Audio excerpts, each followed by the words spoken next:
বিহু বিহু লাগিছে গান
বিশ্ববিদ্যালয় হওক আজি আমাৰ ৰাজ্যত বিশ্ববিদ্যালয়সমূহে নতুন পাঠ্যক্ৰমৰ ভিত্তিত লাহে লাহে পাঠ্যক্ৰমসমূহ সলনি কৰিছে আৰু সমসাময়িক পৃথিৱীৰ লগত খাপ খোৱাকৈ আমাৰ পাঠ্যপুথিসমূহ বনাবৰ বাবে চেষ্টা কৰিছে।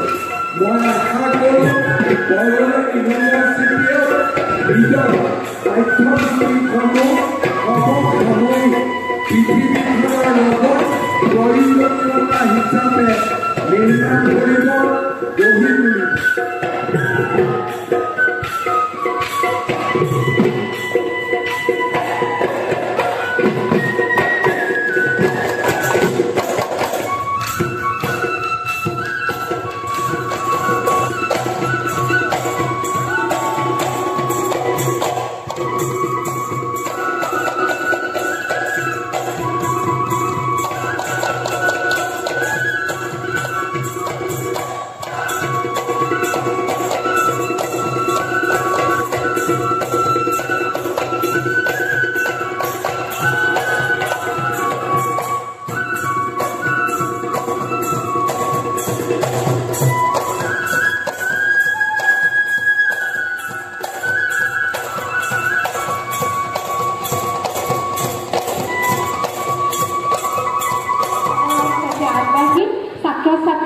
সুবিধাৰ বাবে প্ৰায় গোটেইসমূহ বিভাগ অৰ্থাৎ স্বাগতম জনাইছোঁ।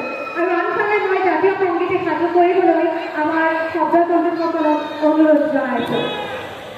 এয়া আমাৰ সকলোৰে মৰমৰ শ্ৰদ্ধাৰ অসমৰ মাননীয় মুখ্যমন্ত্ৰী ডক্টৰ হিমন্ত বিশ্ব শৰ্মাদেৱ। আমি তেখেতক এটা জোৰদাৰ হাত তালিৰে আমাৰ মহাবিদ্যালয়লৈ স্বাগতম জনাইছোঁ।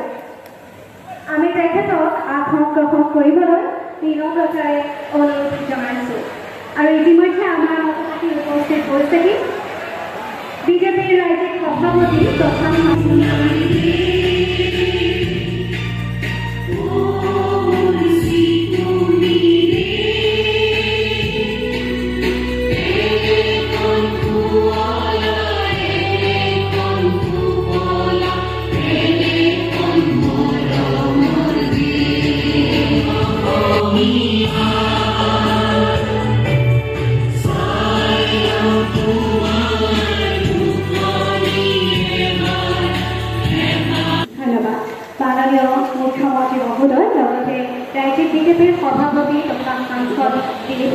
আজি উপস্থিত অসম চৰকাৰৰ সন্মানীয় মন্ত্ৰী শ্ৰী ইউজি ব্ৰহ্ম ডাঙৰীয়া,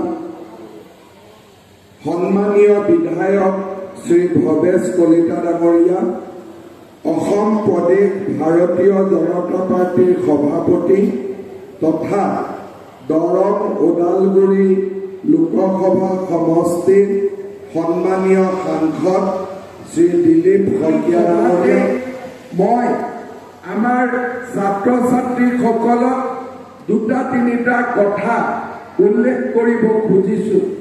প্ৰধানমন্ত্ৰী নৰেন্দ্ৰ মোদী ডাঙৰীয়াই 2047 চনৰ ভিতৰত ভাৰতক এখন বিকশিত ৰাজ্য গঢ়াৰ বাবে সপোন দেখিছে।